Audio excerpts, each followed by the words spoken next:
Nagpanindugan ang punong barangay sang Kabudian na Dueñas, Iloilo nga wala sang may nakapalapit sa iya agud nga magingyo nga magpatigayon sang quarry operation sa ila nga lugar. Ang Kabudian at Dueñas among isa sa mga barangay kung sa diin nagpatigayon sang anti-illegal quarry operation ng Provincial Environment and Natural Resources Office o CONPENRO sang Abril 29.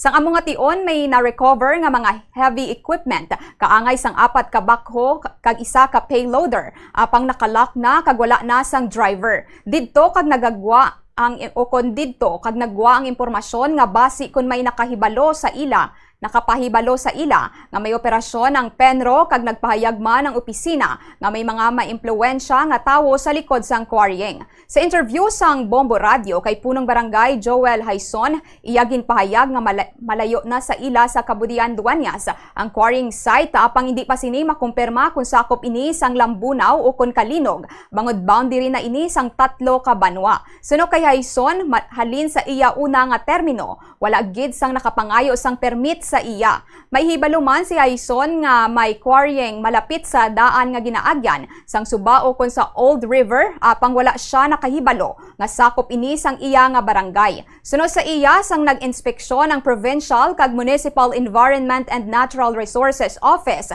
nakibot na lamang siya nga ginutudlo na ang iya barangay. Nakibot gani ako sa pagkabalo ko halin sang una wala ginising permiti kag quarry ang nga nakasulod sa akon nga barangay. Ti daw nakibot ako sa sini nga nagkatabo nga kuno sulod sa akon nga barangay. Barangay Kabudian. Wala gid bisan sino nga pumuluyo di makasatisfy nga wala quarry ang barangay Kabudian. Si punong barangay Joel Haison, magluwas diri suno sa iya, wala man siya sang ihibalo kung sino ang nagapanag-iya sang duta. Kung may truck man nga magsulod suno sa iya, nagasulod ini halin sa Dalid Lambunaw o kag naga-exit sa Provincial Road sang Dueñas kag Kalinog.